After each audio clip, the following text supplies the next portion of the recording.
Hey friend, please subscribe. 1 second for you. Big deal for me. Dad passed the potatoes to Rowan, not me, even though I asked first. Kendra was at the table for the first time, smiling, giving my folks her best story about a marketing class project. And Dad cut right through it to ask Rowan how many pitches he saw last weekend. Mom wiped her hands on a dish towel, said she was tired, and clicked on the television in the den loud enough to make conversation a chore. I felt that old heat in my chest, the one I got back in the bleachers when my name never got called. My name was Nolan. I was 29 and living outside Wichita when this part of my life started for real. I grew up in a small ranch house with a flat roof and a thermostat everyone fought over. From the start, I knew I wasn't the son Dad pictured. He kept box scores on the counter like scripture. I kept math worksheets in a folder he never opened. 4 years later, my brother Rowan showed up and hit everything over the fence. The family story got carved in stone quick. Rowan was special. I was steady. I learned to keep my head down and stop scanning the bleachers for a nod that never came. Quick note before we keep going. Before listening, share which city or country you're watching from. And let's continue. I met Kendra in February at a free tax clinic near Mid-State University. She walked in with a shoebox of receipts and a laugh that made people turn. I fixed her state return in under 15 minutes and printed out a clean refund. She said I made hard things easy, and I swear it felt like oxygen after a long hold-your-breath season. Her mom, Marla, ran a boutique and spoke like a person used to getting straight answers. Her dad, Doug, nodded more than he talked. On our first dinner at their place, Marla asked me about goals, certifications, and timelines, like I was up for a job. I didn't mind. I knew how to show up, sit straight, and give a plan. Kendra met my parents the next weekend. They were polite but distant. When Kendra tried to tell Mom about a campaign she was building, Dad pivoted to Rowan's spring travel ball schedule. 2 tournaments in Oklahoma City, he said, like he was reading stats off a trophy. I watched Kendra's smile stiffen. I just kept eating. Same dance as always, just now with a witness. We rented a 1-bedroom over on East Kellogg with a rickety balcony and a view of a billboard for a lawyer that never changed. The place smelled like old carpet and hope. We ate pasta 3 nights a week and split utilities to the dollar. It wasn't romantic, but it felt like building something that could stand. Kendra landed a junior role at a local agency. I took a staff accountant spot at a machine shop that paid on time and didn't waste words. We celebrated with takeout burgers and a secondhand couch that groaned when you sat wrong. Marla called to check in and asked about rings and timelines. "Don't let things drift," she said, sweet as a salesman. I heard the engine under the smile. I proposed on a Sunday in May with a small ring I could afford. $1,250, paid off over 4 months. We were on the balcony with 2 chipped mugs and a sky trying to storm. She cried, said yes, called her mom, then turned back to me and called me her safe place. Back then, safe sounded like the right word. We picked a backyard ceremony for June 14th, 2016, at her parents' place because it was cheaper and we could borrow folding chairs from church. Dad wore a tie like it personally offended him. Rowan gave a toast about me, out-kicking coverage, and slapped my back hard enough to make the cups bounce. Marla hugged me the way people hug after closing a deal. Doug shook my hand and said he was glad to have me in the family. The sun was hot, the vows were short, and for once nobody checked a scoreboard. On our wedding night, Kendra lay with her head on my shoulder and said she wanted kids. Not tomorrow, but not 10 years from now either. I said the same. I was 29. And I still thought time sat in my hands like a tool I knew how to use. I kissed her forehead, pulled her in, and turned out the light. The next year rolled like a train you couldn't slow down, and by the first week of September 2017, we were sitting across from a lender who liked my pay stubs and Kendra's commission checks. We closed on a starter place in Owasso for $212,000 with $18,500 down. The keys hit my palm, and I felt the weight of them like a promise and a dare at the same time. The house smelled like new paint and a plain, open future. The furnace kicked on and cleared its throat like a bus driver who'd been up since dawn. The living room carpet had the wrong shade of beige, the kitchen faucet dripped, and the back fence leaned left like it was tired of standing. We carried in boxes and a mattress and ate pizza off a moving blanket. Kendra slid her fingers under my shirt and said, "We did it." And I said, "Yeah," because I didn't have better words than that. Marla showed up the next afternoon with a green bean casserole and a wall calendar that still had the plastic sleeve on it. She put it on the counter like an agenda, pulled out a pen, and circled Thanksgiving at their place, Christmas Eve at their church, and family photos mid-October with a smile that felt like a rule book. Kendra hung it on the fridge without asking me where it should go. I held a box of pots and pans and kept my mouth shut. Married people showed up, smiled, and survived. That was the script I knew. In November, Kendra's sister Tessa walked in with a new guy named Chad. He wore cologne loud enough to arrive before he did, and kept his eyes on his phone more than on faces. He complimented the paint color like he was reading off a sales sheet and asked if I had beer. By New Year's, Chad was gone and Tessa was pregnant. Marla moved like a general with a supply line.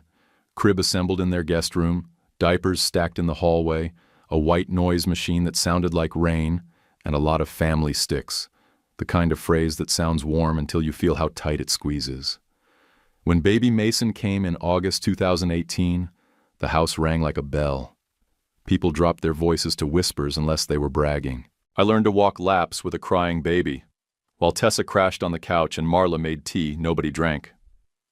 One afternoon, I held Mason against my shoulder and paced the length of the hallway until his cries hiccuped down.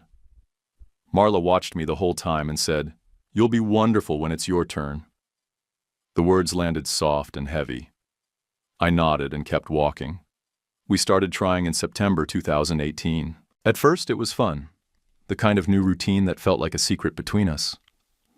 Then it got scheduled. Apps, alarms, kitchen timers like we were baking something. After a while, I was staring at the ceiling past midnight, irritated at a body that didn't always clock in when called. I blamed stress and told Kendra it would level out. She said she wasn't worried, but her eyes kept darting to the calendar stuck to our fridge like a referee. At work, my boss, Gerald, pulled me into his office and said he wanted me to lead an accounting software changeover. "More hours for a while," he said. "Same pay until we're through. Big upside after." He had the tone of a man who thought after solved everything. I said yes because the mortgage didn't ask how I felt when it showed up. I printed the project plan, highlighted half of it, and started living on coffee in the back seat of my truck between installs. A guy from church softball, Vince, brewed in his garage and had a smile that made you believe he'd pull it off. He asked if I wanted to invest $12,000 in his brewery dream. I laughed and told him the timing was rotten, which was true, and the risk was too much, which was also true. He said no hard feelings and poured me a pale ale that tasted like the first day over 70 degrees. I told him it was good. It was. By April 2019, Kendra's mood rose and fell with every late period and every negative test. Marla texted links that promised miracles in bottle form: fertility boosters, cleanses, shakes. She'd add, "just in case." Like that softened the shove. Doug came over with a box and installed a swing in our backyard, for some day. He whistled while he worked, asked me for a level, and then took a picture of it like a man checking off a list. I put in overtime like sandbags before a flood, and stopped noticing the sound of our furnace in the night. The calendar turned mean. Kendra would come out of the bathroom, set a stick down a little too hard on the counter, and breathe through her nose like she was holding back a scream. I'd ask if she was okay, and she'd say, "I'm fine," in a way that meant we were both anything but. I bought vitamins and read articles I didn't want to read and avoided the word problem like it could hear me. One night in June, we lay in bed with the box fan clicking in the window, and Kendra whispered, "I'm starting to worry. Should we talk to someone?" Her voice was small in a way I didn't hear from her often. I stared at the ceiling and thought about deadlines and the project schedule and how I'd already promised Gerald I'd push through July. After the July rush, I said, "We'll go." I swear she nodded, rolled onto her side, and pulled the sheet up like armor. I watched the fan spin and didn't move for a long time. The next morning I told myself it was a plan. The next week I tried to read up on clinics on my lunch break and closed the tabs when Gerald walked past. I hated how weak that made me feel and then hated myself for using the word. I ordered another set of cheap test strips off the internet and lined them up in a drawer like I was stocking parts. Labor Day hit hot and bright at Marla and Doug's place. The grill smoked, kids ran through sprinklers, and the adults parked in lawn chairs with paper plates sagging under chicken and potato salad. Marla held court near the cooler and told anyone who made the mistake of standing still that some people waited too long and missed their window. She didn't say our names. She didn't have to. Kendra's fingers found mine under the table and squeezed like she was bracing for impact. I smiled at my plate and chewed slow because that was all I could do without making a scene. Doug asked me if I could grab more ice from the garage fridge. I stood up before he finished the sentence. I walked inside, opened the squeaky door, and hauled 2 bags back to the yard. I dropped them by the cooler, picked up the tongs. Grease popped when I flipped the chicken, smoke curling up like a bad idea you couldn't unsay. Marla's little speech about missing your window hung over the yard while the sprinkler clicked and kids squealed. Kendra stood beside me at the grill, eyes on the tongs, hand squeezing mine under the table a minute earlier like a lifeline. When the last plate was scraped and the cooler was just melted ice and labels, we loaded the dishwasher in silent harmony. She dried her hands on a towel and said, low and even, "Let's call someone this week." I nodded because there wasn't anything left to hide behind. We met Dr. Harper in September. Her office smelled like sanitizer and lemon. She had kind eyes and a steady teacher voice, the kind that didn't let panic set the terms. Paperwork first, then blood work for both of us, an ultrasound for Kendra, and a plastic cup in a small room for me with a laminated instruction sheet taped to the wall. I did my part and stared at the painted cinder block like it might blink and tell me how to be a man who didn't feel like he was already failing. 2 weeks later, we sat in her exam room while the HVAC hummed. Dr. Harper spoke plain. Severe oligospermia, about 3 million per milliliter. Motility in the basement. A left-sided varicocele, maybe a hormonal piece, and she said stress could be kicking my ED in the teeth. She laid out a spectrum like a toolbox. Surgery, meds, intracytoplasmic sperm injection if we went the lab route. Donor, adoption. Her tone stayed even, like this was solvable, and we just had to pick a lane. I heard low count, bad swimmers, and rare, and after that my brain fuzzed like the cheap radio in my old Buick when you drove past power lines. Kendra stared at the floor and picked at a loose thread on her cuff. "What are the odds?" she asked. "What's the timeline? How much are we talking?" Dr. Harper gave ranges, percentages, what insurance would and wouldn't do, and what hope looked like without lying. I counted ceiling tiles because it kept me from losing it. That night, Kendra acted like we were fine through dinner, then took a long shower with the fan roaring, even though the mirror still fogged. I sat on the edge of the tub and apologized, like I'd broken a tool we needed for the job. "This isn't your fault," she said through steam. Her voice didn't sound like she believed it. I reached for her hand. She let me hold it, and then pulled away to reach for a towel. Sunday dinner at her parents' place. Marla waited until the dishes were stacked, and Kendra and Tessa slipped outside with baby Mason before she cornered me near the sink. "Men fix things," she said, quiet and sharp like a knife you only use for one purpose. "I expect you to fix this." Doug hid behind a sports page like a hostage note and didn't look up. I nodded because I didn't have a better move, and because my throat felt like sandpaper. I turned it into a project because that's what I knew how to do. Over the next months, I swallowed vitamins until the bottle rattled like a maraca. Did a trial of enclomiphene. Kept tadalafil for the days when things wouldn't cooperate. Cut beer, slept better.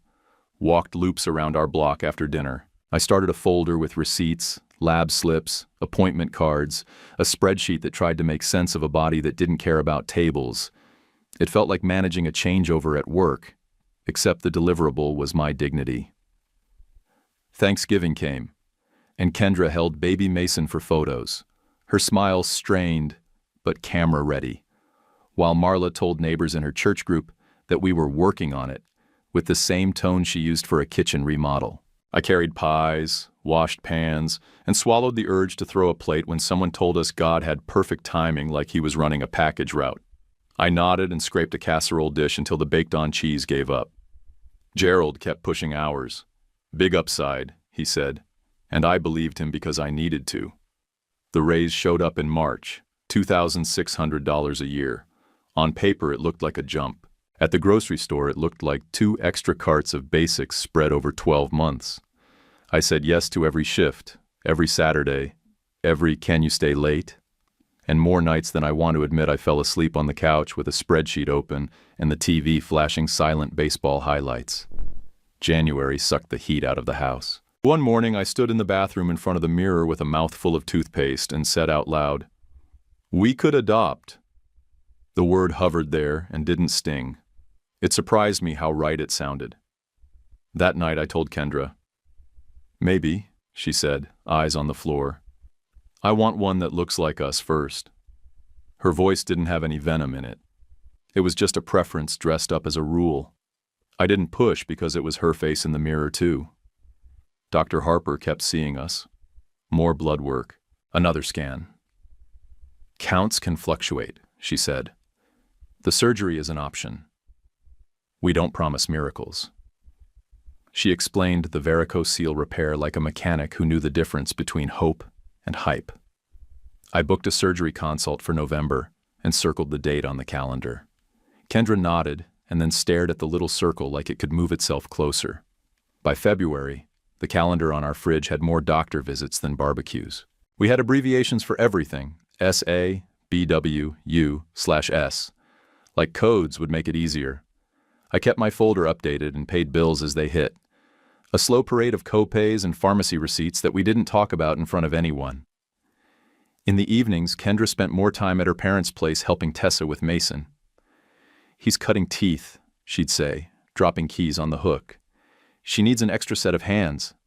I said okay because you don't argue with a crying baby you're not holding. At church one Sunday, a woman I barely knew rubbed Kendra's arm and told her to just relax. I watched Kendra's mouth go thin and her eyes get glassy.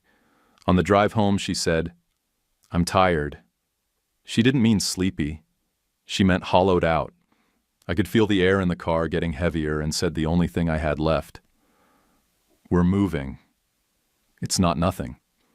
She looked out the window and didn't answer. I gripped the wheel like it might bolt. We had a follow-up with Dr. Harper in early March. She checked boxes, asked about side effects, and went over the next steps. "You're doing the right things," she said. "Let's keep our eye on the plan."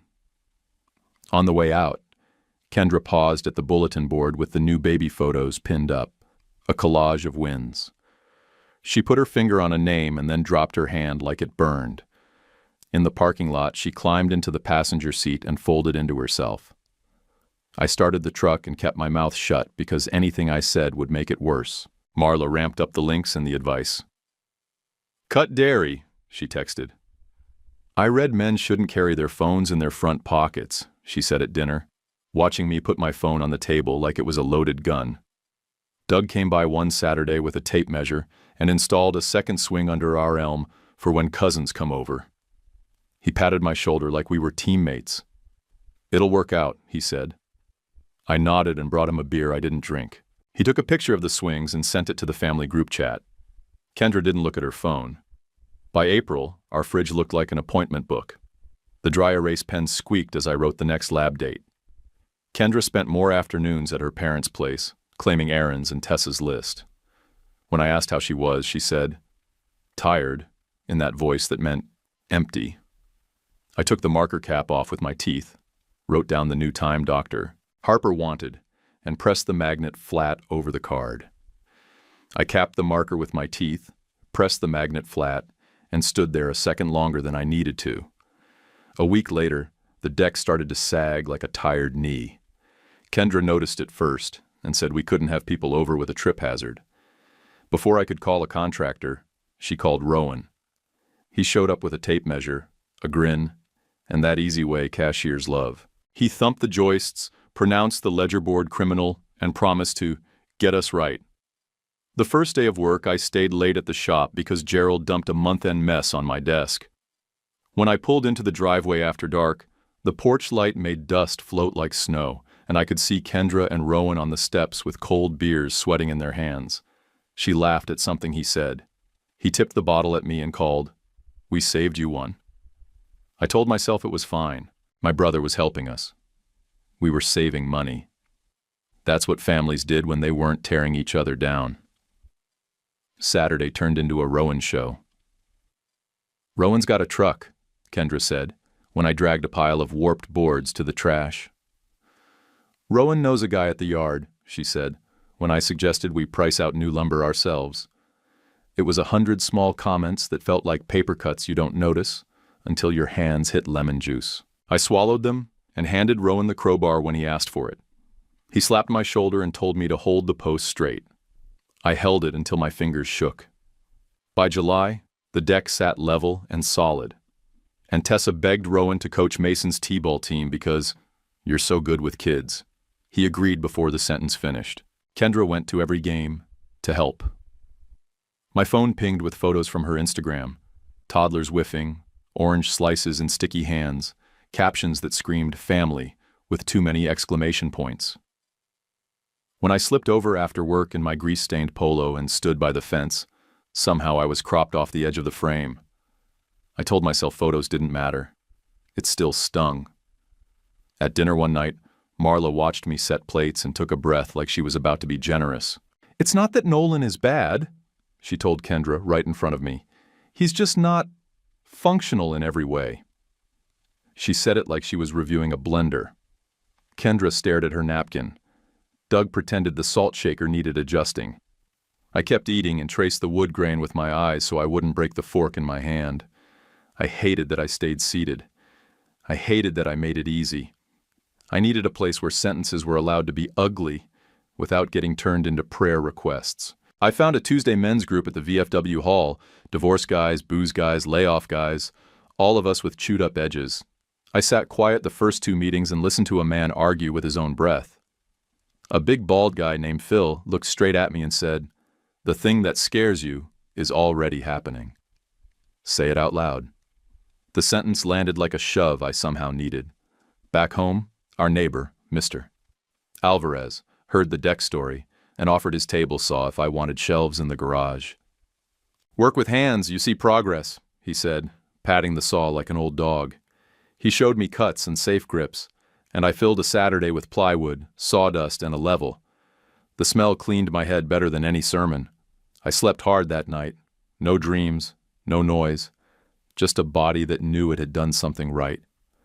Late August burned hot and mean. I came home from the shop, set my keys down, and told Kendra I needed a line drawn. "I'm getting worn down by all the comparisons," I said.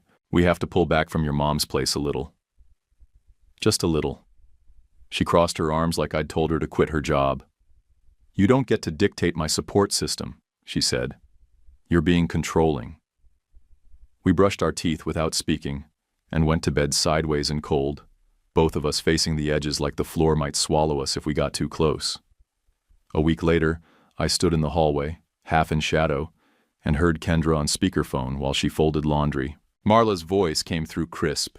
"You deserve a real family, honey." "You only get one life," Kendra didn't push back. She made a small noise that could have been agreement. I stared at the light switch by my hand and felt like a kid pressed against a wall during a fire drill. It's wild how small a grown man can feel in his own house. Sunday after church, Vince caught me in the parking lot and said he was doing a much smaller friends and family round for the brewery. "Don't laugh," he said. "We're talking $4,000 if you've got it, and I'll trade for grunt work on canning days if that helps." I thought about the deck, the photos, the calendar full of doctor visits, and the way my body felt after building shelves. "I can swing 4, I said, "and I'll stack cans, mop floors, whatever." He grinned like I'd given him a car. "I'll take sweatin' dollars in any mix," he said, and clapped me on the back. Dinner that night at Marla's was another performance. She asked Rowan to say grace like he was captain of a team, and then spent the meal adjusting the story so he was the hero of every paragraph. "Rowan knows a guy at the lumber yard," she said, even though I was the one who'd waited 2 hours for a delivery that never came. "Rowan's coaching so well," she said, while Kendra nodded and looked anywhere but at me. When she pushed dessert at me, she added, "Maybe skip the dairy, dear." I read something about men and hormones. I took the pie and ate every bite with a smile that hurt my face. That Tuesday, I told the VFW room what Phil had been waiting for. "My wife's mother calls me defective without the word," I said. "My brother's the comparison chart. I'm drowning in being almost enough." Heads nodded. Phil leaned forward. "Good," he said. "Now move." It wasn't wisdom, it was a command. I carried it out to the parking lot and into my truck. Mr. Alvarez loaned me the saw again, and we knocked out more shelves. He didn't ask questions. He pointed at my crooked line and said, "Measure twice, then let me fix it myself." That afternoon, I came inside with sawdust in my hair, showered, and stood in the kitchen when Kendra walked in, her cheeks windburned from sitting at the field. "How's Mason?" I asked. "He hit the tee," she said, like it was a real hit. I wanted to smile. I didn't have it in me. End of August, I tried again to set a boundary. "Let's skip this weekend at your parents'," I said. "We need a breather." She shook her head hard enough to move her ponytail. "I'm going," she said. "You can stay home if you want." That night she scrolled on her phone until midnight, and I lay there counting the seconds between the fan's clicks. The next week, she put Marla on speaker while she sorted laundry again. "You deserve a real family, honey. You only get one life," Marla said. Same tone, same cut. Kendra murmured something like assent. I stayed in the hall in my socks, holding a cold glass of water I didn't drink. I waited until the call ended and walked in. "Did you hear that?" I asked. Kendra kept folding. "Don't start," she said. "I'm tired." I set the glass down harder than I meant to. It sloshed. The night I signed the check to Vince, the house was too quiet. I sat at the kitchen table with the dull light over the sink and filled out $4,000 in slow handwriting. My name looked like someone else wrote it. I took a photo of the check for my records and stuck the stub behind a gas bill. Kendra texted that she was staying at her parents' because Tessa needed late help.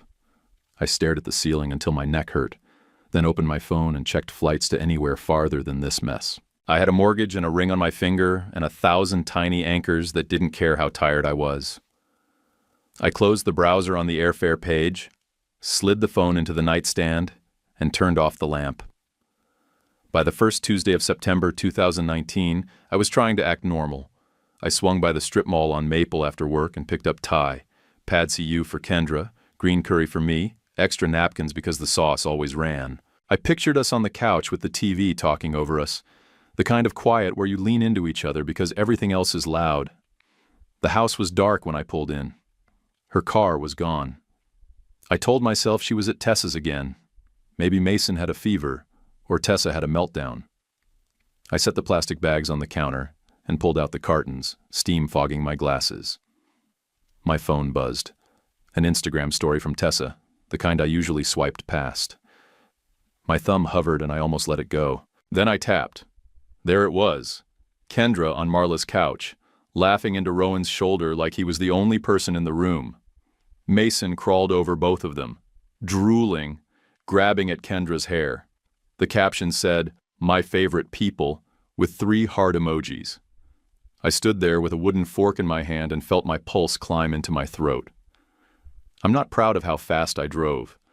I tossed the food back in the fridge, grabbed my keys, and was out the door before the mental brakes even squeaked. The whole way to Marla's I heard blood in my ears and that high, dying buzz fluorescent lights make when nobody changes the bulb. I didn't pray. I didn't plan. I aimed for their street like I had a tow cable hooked to my bumper. The front door was unlocked because that was how they lived. Nothing bad could happen to them, not really. Voices drifted from the kitchen, clear and calm like they were planning a picnic. Marla said, "Rowan, you'd make a wonderful father," with a smile you could hear. Doug said, "Everyone deserves a chance at a full life," like he was reading off a greeting card. Kendra's voice came low and shaky. "He can't give me this." Then Marla said it. "Defective." She said it like she was reading a label on a blender she wanted to return. Soft, helpful, final. I walked in before the echo finished. Kendra's face went white. Rowan stood fast, hands half up like a kid who got caught pocketing candy in a store he could afford. Marla's smile didn't move for a second. Doug folded his paper and stared at his knees like they might write him a script. I asked one question. "What are we doing?" My voice came out flatter than I felt. Kendra cleared her throat and tried to make her face work. "Nolan, we were just talking," she said. "We're trying to be honest about the future." Marla's voice got steel under the sugar. "We are having an honest discussion," she said. "You're a good man, Nolan. But Kendra wants children. Time is moving." Rowan took a half step toward me and stopped. "I never meant to hurt you," he said, palms open like a man warding off a dog. This got complicated." "Complicated as a leaky pipe," I said. "This is a choice." I looked at Kendra. "You called him." "You came here," Kendra swallowed and nodded. "I have feelings," she said. "I want a family. I don't see how that happens with you unless we use a donor, and I don't want a baby that doesn't look like you." I felt the room tilt. "We have options," I said, slower than I meant to. "We've talked to doctor. Harper surgery. ICSI, adoption." "We're not out of moves," Marla cut in before Kendra could answer. "Options aren't guarantees," she said. "My daughter shouldn't have to live on maybe. She deserves certainty." Doug shifted in his chair and studied his shoes like they owed him money. Rowan rubbed the back of his neck. Kendra's hands twisted in her lap, the left one flashing the ring I'd spent 4 months paying off. I turned to Rowan. "You do construction. You know what a ledger is," I said. "You know you don't rip something out while a man is standing on it." He winced. "I shouldn't have been around so much," he said. "I didn't think—" "Yeah," I said. "You didn't." Kendra stood then, like her body couldn't handle sitting anymore. "I can't keep pretending," she said. "Every month I feel like I'm dying a little." "I don't want to hate you." "You don't get to make me the humane choice," I said. "You don't get to dress this up." Marla stepped closer like she might put a hand on my arm. "We all want what's best here," she said. "It doesn't have to be ugly." "It's already ugly," I said. "You called me defective in your own kitchen. You did that." Her face tightened, but her voice stayed soft. I said what everyone was avoiding. It was a kindness, to be honest. "Kindness," I repeated. My mouth tasted like pennies. "Okay." Kendra's eyes filled, but she didn't cry. It was worse than crying. "I'm sorry," she said. "I'm so sorry. I want a baby. I want my life to start." "It already started," I said. "You just don't like the story." Nobody spoke for a full beat. The refrigerator kicked on and the light above the sink buzzed. Somewhere in the living room, Mason knocked over a block and started a small war with himself about it. The normal sounds made the whole scene feel insane. Something shut off inside me right then, like a breaker flipped. The panic fell away and left a cold, clean quiet. I nodded once. "Okay," I said. "Okay." I walked out without slamming the door because I didn't need the noise. The night air felt like a warehouse. I drove home on automatic and parked crooked in the driveway. Inside, the fridge light hit the tie cartons lined up like a joke. I pulled out a duffel from the closet and started packing clothes I could find without thinking. Jeans, socks, the good shirts I wore to meetings, the flannel I stole from a lost and found in college. I grabbed my shaving kit, a pair of boots, and the folder with our insurance cards. I pulled a pen from the junk drawer and flipped over a water bill. On the back, I wrote in block letters, "File for divorce. I'll have my attorney contact yours." My handwriting looked like a stranger's. Too neat, too careful, like someone faking calm. I left the note on the kitchen table under the salt shaker so it wouldn't skate off. I took one last lap around the house like I was locking up after a shift. Bedroom, bathroom, light off, light off. I stood in the doorway for a second and then shut it behind me. The next morning, I was in the parking lot outside a law office with frosted glass before the receptionist flipped the sign to open. The lawyer's name was Carver. He wore a gray suit and a face that said he'd seen every kind of mess and stopped drawing cartoons about it. He flipped through a standard packet while I told him the 2-minute version. He scribbled a number on a pad. "Retainer is $3,900, he said. "Fast is clean. Clean is cheap. Cheap doesn't exist in family law." I laughed, short and mean, because it was the first true thing anyone had said to me all week. "Fine," I said. "Fast." He slid the card reader across the desk. I paid and watched the screen say, "Approved," like it was a test I'd passed. He gave me a list: accounts to freeze, documents to copy, passwords to change. He told me not to talk to anyone who wanted to make me feel small. "They will try," he said. "Decline the invitation." I walked out with a folder and a headache. In the truck, I texted Rowan. My thumbs didn't shake. "You two deserve each other," I wrote. I watched the 3 dots blink. Then his reply came back. "I'm sorry. I never wanted this." I stared at the sentence until it blurred. I deleted the thread, scrolled to the top of my messages, and deleted that too. My hands went cold. I put the phone in the glove box and shut it like I was closing a toolbox with a live wire inside. At home, I put the tie in the trash and tied the bag tight. I moved through the rooms quick, the way you move before you decide to quit halfway. I pulled a second duffel from under the bed and filled it with the things that would make me functional in a week. Charger, checkbook, socks, the hammer Mr. Alvarez loaned me last month and never asked back for. I wrote a text to Kendra and erased it. I wrote another and erased that too. My phone buzzed on the counter, lighting up the dark corner by the toaster. I didn't look at the name. I didn't need to hear their voices anymore. I picked it up, held the weight of it like it could tip me one way or the other, and then slid it into the drawer and pushed it shut. I pushed the drawer shut on the phone and sat on the edge of the bed like a man waiting for a verdict that already came. Sleep finally hit me in hard, dumb chunks. The next weeks turned into forms, signatures, and talking through a lawyer instead of a spouse. The divorce ran 5 months and felt like 18. We haggled over couches and cookware like we were dividing a small country. I kept the truck and my tools because I needed to move and fix things. She kept the dining set and the bed because those were the rooms she liked to perform in. We signed papers in a bland conference room with 2 witnesses who didn't look up from their pens. No tears, no speeches, nothing cinematic. I walked to the parking lot lighter and hollow, like the doctor had cut something out and forgot to stitch me shut.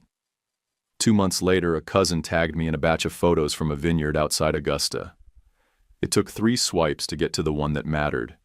Kendra in white, Rowan in navy, Marla and Doug smiling like a bank commercial. I stared until my eyes hurt, then shut off my phone and ran. I didn't stop until my lungs seared and my legs wobbled. I bent over the curb and waited for the urge to throw up or cry. Neither came. The body saves you in dumb ways. I found a small duplex near Midtown. Creaky stairs, a front porch wide enough for 1 chair and an ashtray I didn't use. The living room had a slant that made the TV lean unless I shimmed it with a folded magazine. Mr. Alvarez knocked my first night with a pot of pozole and a plastic bag of limes. "Eat," he said, sliding it into my hands. "Don't talk." Just eat I did. Hot food you don't have to earn is mercy. Vince heard the story in fragments and didn't ask for more. He put me on weekend canning days. He paid in cash and cases and let me sweat in a warehouse where metal and hop smell wiped out every bad thought. "Summer Beer Fest might actually mean something if the judges aren't blind," he said, lining up bright cans like bullets. I lifted kegs, moved pallets, and slept like a man whose body finally got honest work again. In February 2020, I stood in the plumbing aisle at Brewer's Hardware, arguing with a faucet display that lied about being no drip, and a cart bumped mine. She had her hair in a knot, a list written in block letters on the side of her hand, and a stubborn look like she was winning a fight with a valve. "Sorry," I said, backing up my cart. She snorted at herself and shook her head. "I've been cussing at this display for 20 minutes, she said. "If a faucet could press charges, I'd be in trouble." I laughed because it was impossible not to. We both reached for the same compression kit and got tangled in elbows. "Take it," I said. "I'll test my luck on the other brand." She smiled and put it back in my cart anyway. "You look like a man who reads the instructions," she said. "That's who wins in plumbing." We walked out with the same bag of parts and a plan to get coffee at the place next door while the snow spit at the windows like the sky was mad for no good reason. Her name was Deanna. On our third date, she told me she had an 11-year-old son named Caleb and a custody schedule that didn't bend. She didn't list the days. She laid it out like an operating manual. "Tuesdays and alternate weekends," she said. "His dad and I don't do surprises." I told her the worst thing about me without dressing it up. "I deal with ED some days," I said. "Counts are trash. I've got doctor letters if you want proof." She took my hand across the table and squeezed. "I like you anyway," she said. "The rest is logistics." Hearing that made something unclench in my chest I didn't know was there. We went slow on purpose. Bowling on Thursdays where the ball hit the pocket or didn't, and no one kept moral score. Chili at Alvarez's on Sundays, when he made enough for 3 families and sent everyone home with containers. Text threads that sounded like 2 people talking, not testing each other for cracks. One night in August, she asked, hands tucked in the pocket of my hoodie, "Would you ever be open to being a stepdad?" I said yes before the fear showed up, then admitted I was scared of what I couldn't give. She nodded like I'd read a line right. "We'll choose what we have," she said. "We'll let go of the rest." Work stayed simple. I kept a few bookkeeping clients, stacked cans with Vince when he called, and learned what quiet felt like when it wasn't punishment. Mr. Alvarez filled the porch with plants and taught me when to water and when to ignore them. One evening, Deanna and Caleb came by with a small toolbox because Caleb wanted to fix the wobble in my porch chair. He held the screwdriver like it might bite. "Righty-tighty," I said. He smirked and said, "I know," then tightened the bolt until the wobble stopped. He grinned like he'd lit a fire on purpose. Kendra texted me once that spring. "We should talk." I didn't answer. Marla called from a blocked number twice. I sent it to voicemail and deleted the recordings without listening. No contact was the only boundary that held.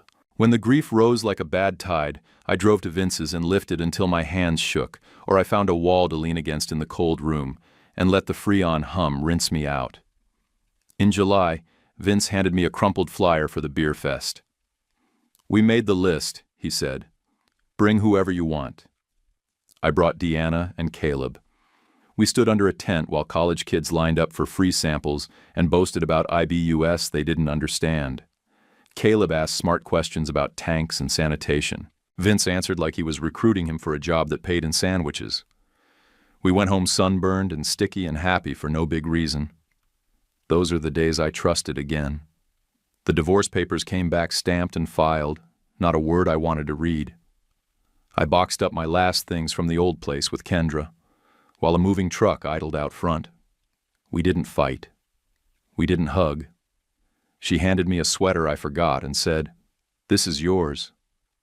Like I needed permission to leave with what was mine. "Take care," I said. She nodded and looked past me at the part of the wall where the dining hutch had been. I carried the box to the truck and didn't look back for traffic. I just went. By late August, Deanna and I sat on my floor eating takeout with our backs against the couch I bought off a guy named Brent, and she said, "This is good." I like this boring. I told her boring was underrated. She laughed and smacked my knee with the heel of her hand. "Don't insult it. Boring saved your life." She wasn't wrong. On September 12th, 2020, we got married at the courthouse. Caleb wore a clip-on tie he kept tugging because the metal bit caught his collar. Vince showed up as our witness in a shirt with his brewery's logo and a grin big enough to carry us. The judge read the words like he'd said them 200 times that morning. When he told me to repeat after him, I did, without ad-libbing. I was done freelancing my future. Outside, the air felt like the first day you believe summer might not punish you anymore. We walked 2 blocks to a place that only took cash and served enchiladas on plates hot enough to warn you.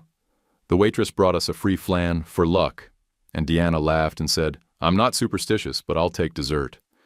Caleb poked his spoon into the caramel and left a perfect crater. Vince raised a water glass like it was champagne. To less drama and more flavor, he said.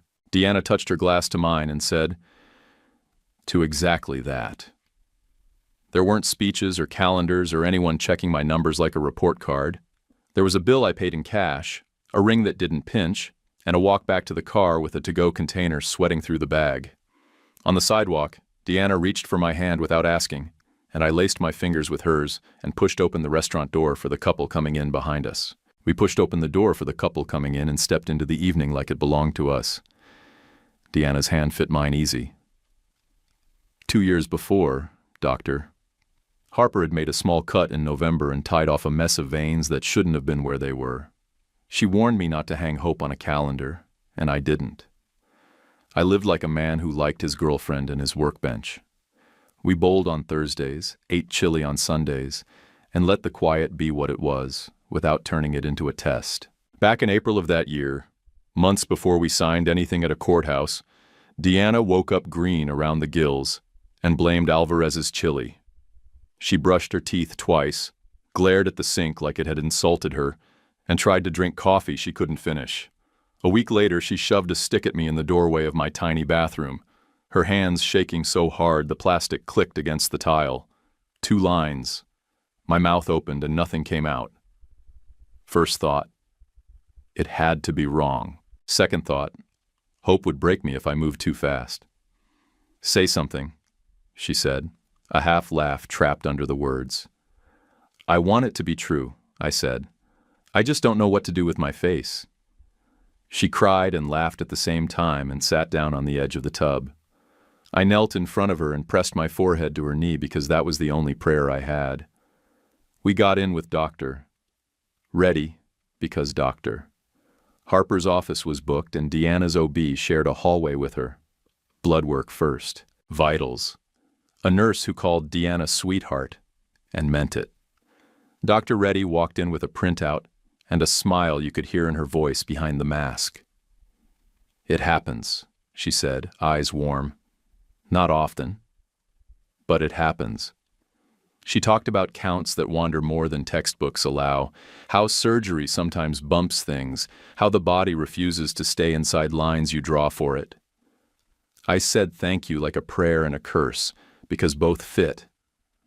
Deanna squeezed my fingers until they ached. In the parking lot, she leaned against the passenger door and let the sun hit her face for a full minute like she was charging. We don't tell anyone yet, she said. I want it to be ours. We told exactly 2 people.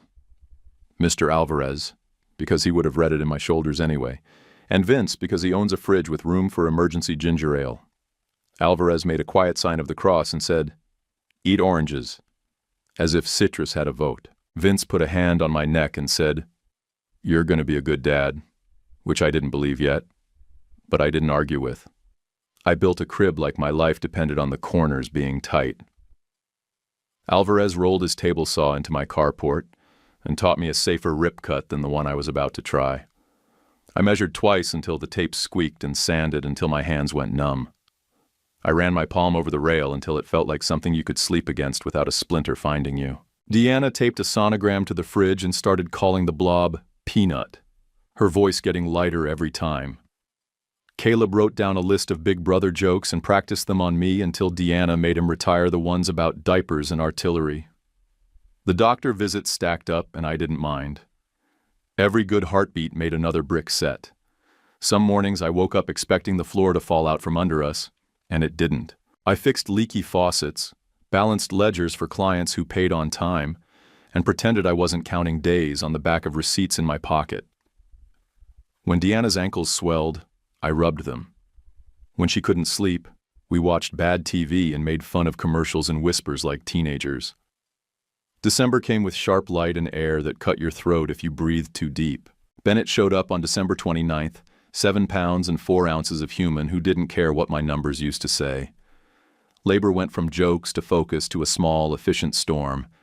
The nurse said, "You're crowning," like someone announcing a bus at a station, and then he was there, furious and pink and loud. I couldn't hold anything inside. I walked out into the parking lot and put both hands on the hood of my truck and cried hard enough to fog the windshield. I went back in and cried in the chair next to Deanna's bed, then cried again in the shower where no one had to steady me. I didn't have a better way to thank anyone. Nights got short fast. Mornings were loud and early. My heart felt like a door I hadn't opened since I was a kid who wanted things without bargaining. ED still showed up some months like a rain that wouldn't move on, and Deanna would kiss my forehead and say, "We are fine. Go to sleep." She meant it. I believed her because the crib was right there, and because our life finally had weight that wasn't shame. January turned into a rhythm. Feedings, laundry, invoices, naps in 10-minute slices. I learned to answer emails with one hand and bounce a baby with the other. Caleb held Bennett like he was carrying a grenade he was fond of, and read out loud from the weather app like the forecast could calm him down. On Sundays, Alvarez set a bowl of pozole on our counter without taking off his hat and said, "Eat before anyone cries." He knew his audience. Vince called in late spring yelling so loud I had to hold the phone away. "We meddled," he said. "State fair, baby. Silver for the pale ale. We are finally on a board that isn't just the one I made with a Sharpie. My tiny 4,000 turned into a piece of paper that claimed it was worth 26 on a good day. I didn't buy a trophy shelf. I bought nicer diapers and scheduled the electric bill on autopay so I wouldn't miss one during a growth spurt. Kendra's name popped up on my phone twice that summer, and I let it roll to voicemail. I didn't need her voice in the house. Marla emailed a link to an article about miracle babies, like that was an apology under a different name. I didn't click. It wasn't for me. I was measuring formula and wiping counters with one hand. The people who named me in a kitchen didn't get to tour this one. Gerald called in July from the machine shop and tried to sell me on better pay if I came back to run a new system. "We miss your reliability," he said, like I was a forklift. "I can give you a number." I looked at Bennett asleep on my chest, mouth open, breath puffing against my shirt like tiny bellows. "I'm good," I said. "I've got my own clients. I like seeing my kid in daylight." There was a pause on his end like he'd called the wrong person. "If you change your mind," he said. "I won't," I said, and I didn't. In August, the Metal Mint distributors tried our beer without pretending they didn't need us. Vince handed me a check and a grin. "Don't frame it," he said. "Spend it on something that gets used up." I bought a used glider that didn't squeak and a baby monitor that didn't cut out when a plane flew over. Deanna laughed at my research pile and called me accountant dad, which somehow felt like a cape I could wear. There were nights the house sounded like a machine shop. Fans, humidifier, white noise, the dryer knocking because a button got loose, and I found it comforting. We lived in a loop that didn't grind. When ED drifted back in, Deanna would climb into my lap and kiss my cheek and say, "We're not a test." We'd watch the game muted and pass Bennett back and forth like a warm loaf of bread. I stopped bracing for judgment that never came. Every so often I checked the folder from Dr. Harper and Dr. Reddy, not to torture myself, but to make sure my memory wasn't making up a different past. The numbers were still the numbers. The surgery date was still circled in ugly red. The fact that anything worked didn't rewrite the chart. It rewrote my sense of what a chart was for. I put the folder back and picked up a half-finished mobile for the crib made out of thin wood and fishing line, and I sanded each tiny star until the edges dulled. The day Bennett rolled over for the first time, Caleb whooped loud enough to scare him, then apologized like a man who'd spilled a drink at a fancy table. "You did that," he told Bennett. "You did a whole flip." Deanna laughed and clapped, then smacked my arm when I reached for my phone too slow. "You're the historian," she said. "Earn your title." I shot the video and sent it to exactly 2 people, Alvarez and Vince. Both responded with too many exclamation points, which I let stand. By September, my roster of clients was just enough to pay bills without stealing weekends. I set a bassinet beside my desk and learned to type around a sleeping baby. The sound he made when he breathed, that slow, soft rhythm, made everything else sound like nonsense. I kept a burp cloth over my shoulder and a calculator under my palm and kept our small house humming. One afternoon, while the light came through the blinds like lines on graph paper, I laid Bennett on my chest and opened my laptop.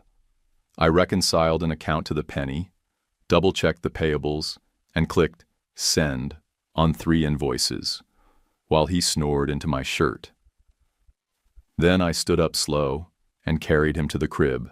Bennett to the crib, laid him down, and smoothed the blanket like that could keep everything still. A couple Fridays later, we put on decent clothes and went to a steakhouse to celebrate Vince's medal and the new distribution deal. Caleb called it date night with protein and stayed next door with Mr.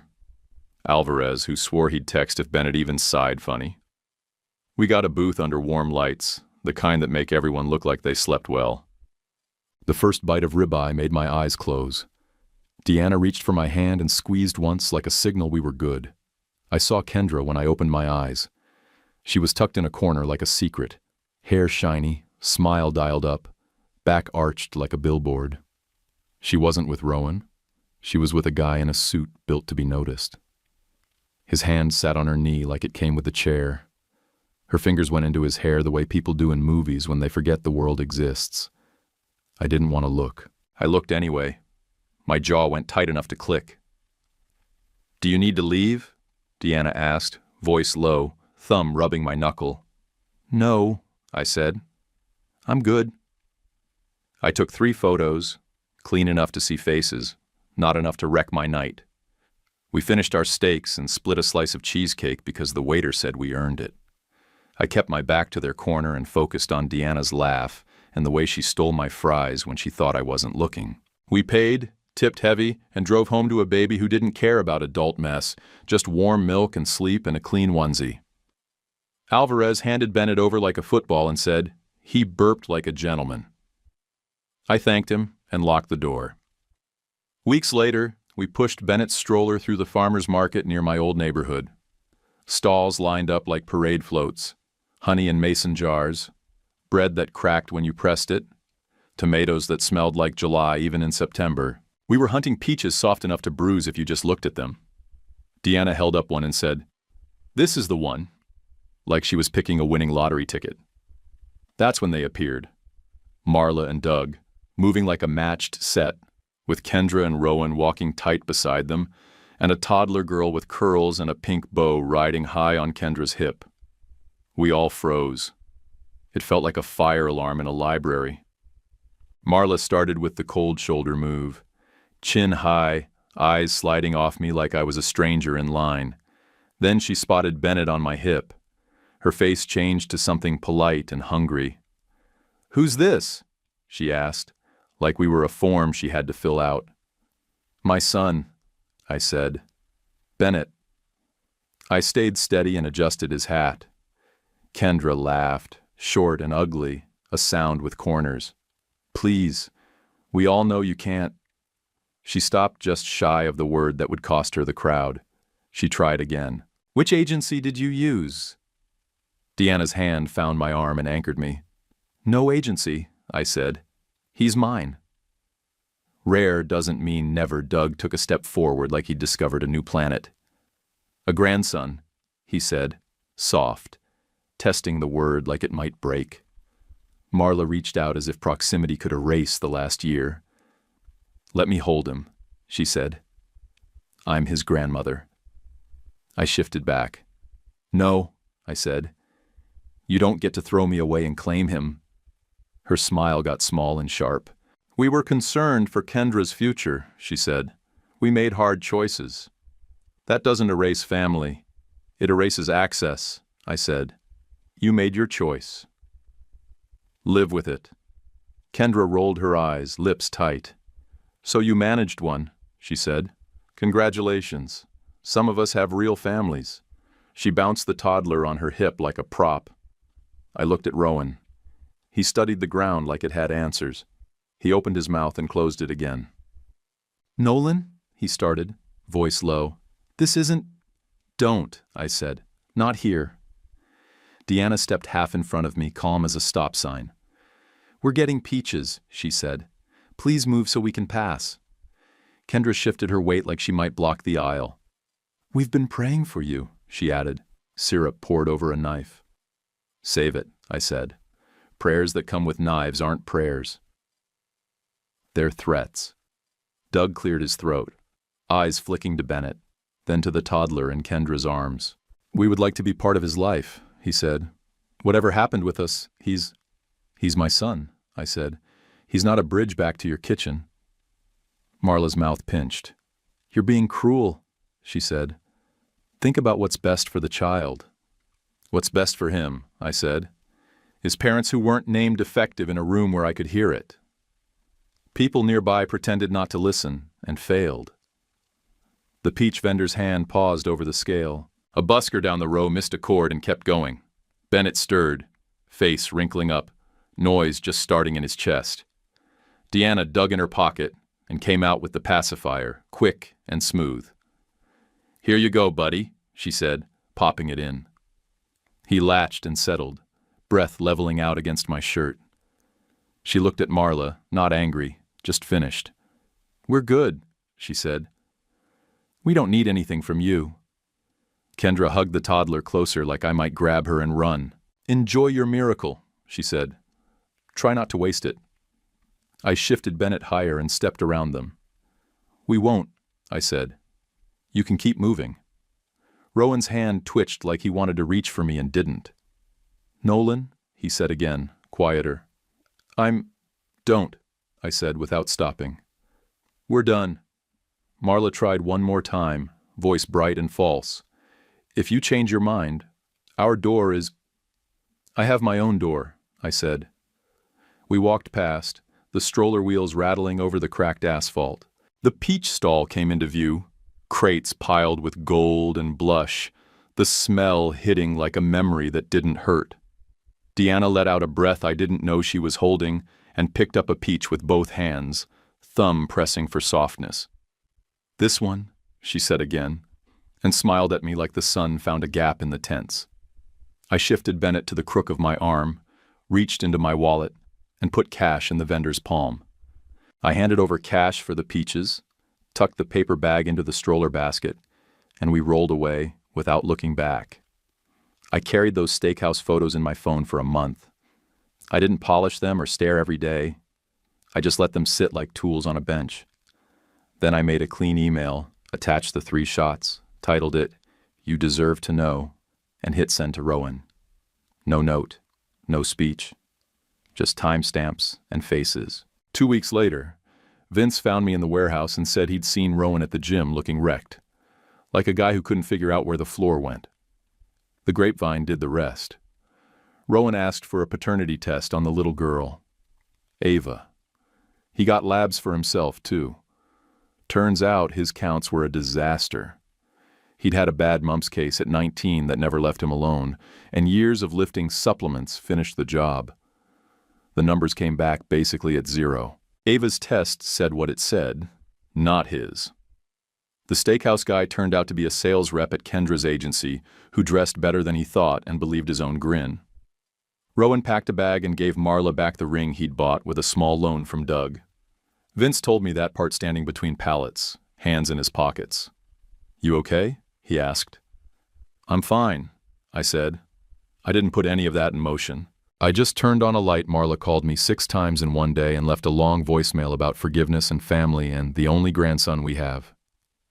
Doug emailed asking for coffee to clear the air. I deleted both. Deanna watched me thumb the trash icon and said, "You sure?" I nodded. "I'm sure," I said, and I meant it. Kendra posted a long block of text about privacy during difficult times. Tessa liked it. People will like anything if you put it on a white background with the right font.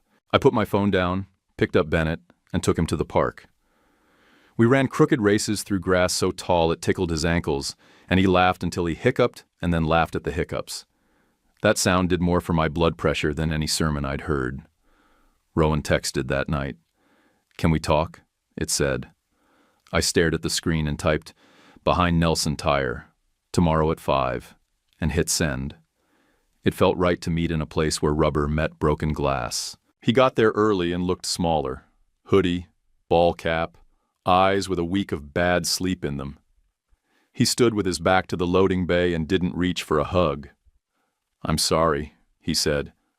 Not for the mess in general, for not being strong enough to stop what started. I leaned against my truck. You could have told her no, I said. You could have told Mom no too. He nodded, jaw working. I thought you'd hit me, he said. Part of me expected it. Part of me wanted it, just to get it over with. I don't have any punches left for you, I said. I used them all on the inside of my own ribs. He looked down at his shoes. The test, he said, voice thin. Ava, the numbers. It turns out I'm not... He swallowed the word. I should have shut my mouth a long time ago. Then shut it now, I said. Stop talking about what you should have done. Start doing what you can. He took a breath like it hurt. How did you breathe again? He asked. After that night. After they called you that. I keep feeling like I'm under something I can't lift. You pick up the first small thing, I said. Make a sandwich. Pay a bill. Fold a sock. Do it badly until it's done. Then you do the next one. You don't wait to feel like it. You work until the feeling shows up later. He let out a short laugh that surprised him. You always make it sound like a checklist, he said. It's a checklist, I said. That's how you get from one end of a day to the other. We stood there in the smell of rubber and oil while a train clacked somewhere beyond the trees. He stuck out his hand. I'm sorry, he said again. I don't know what else to say. That'll do, I said, and shook. His grip was softer than I remembered. We let go at the same time. He walked one way. I walked the other. Marla kept trying. Another voicemail that used my son's name like a battering ram. Another email from Doug with a subject line that read, Bridge. Deanna listened to exactly one message and hit delete herself. You're not wrong to protect the quiet, she said. I'll stand right here with you. I believed her because she'd already been standing there. That summer the brewery sponsored the street fair. We had a white tent with our logo and a row of taps that shone in the sun. I wore the blue shirt Vince ordered off the internet and poured pale ale into plastic cups until my wrist ached. Deanna chased Bennett between chalk drawings and a dog wearing sunglasses. Vince yelled over the music, "We might actually sell out," and grinned like a kid at a fireworks stand. Marla walked past once. Daylight made her look older, less polished. Her eyes landed on my son like she could will him closer by staring hard enough. She didn't stop. Neither did I. I pulled the tap and filled another cup. I pulled the tap and filled another cup, foam just kissing the rim, and handed it to a guy in sunglasses who said he loved the hops like he invented them. That was the last time I saw Marla's eyes slide past me like I was a smudge on a window. I wiped down the counter and kept moving. I'm older now, and when I tell this story, I try not to turn it into a movie. It wasn't a showdown. It was traffic, paperwork, and 1,000 small humiliations you either swallow or spit out. I swallowed too many. I don't do that anymore. People ask about forgiveness like it's a door you walk through once and the room smells better. For me, it was a fence I built at the edge of my yard. I knew where it was and why it was there. Some folks didn't come past it.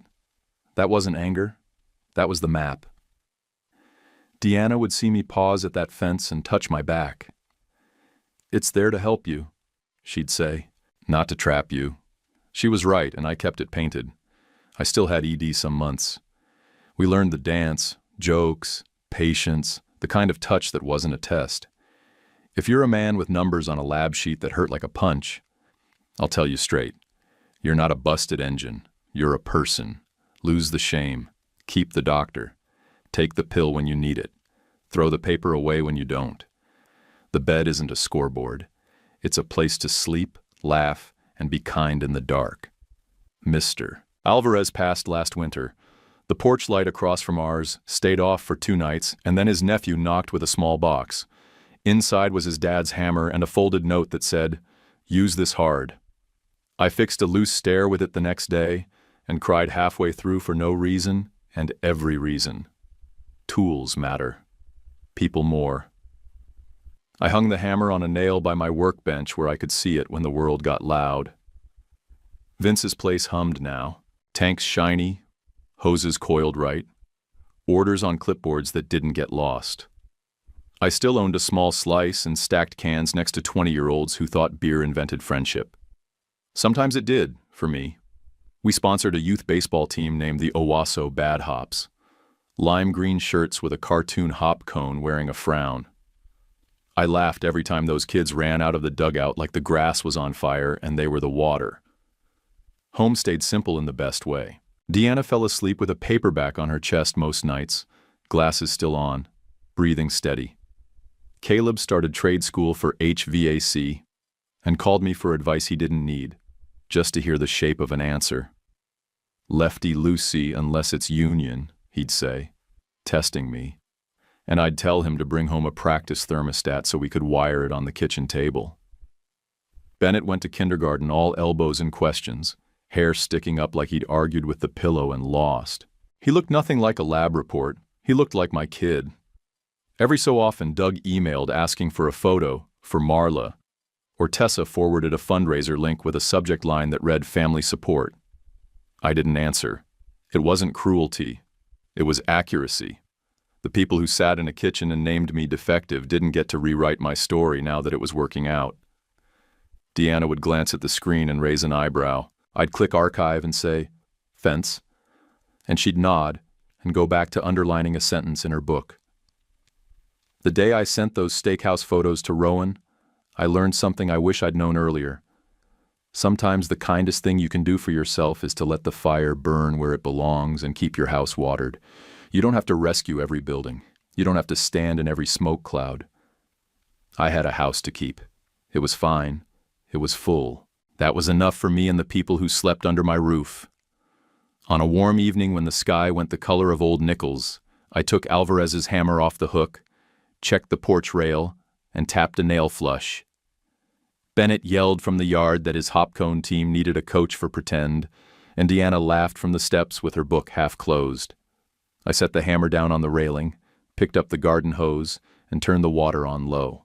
Was cutting off Marla and Doug the right call, or should I let them meet Bennett? Leave your answer below. Subscribe for more. YouTube picked this for you. Tap it. Let's see if they guessed right.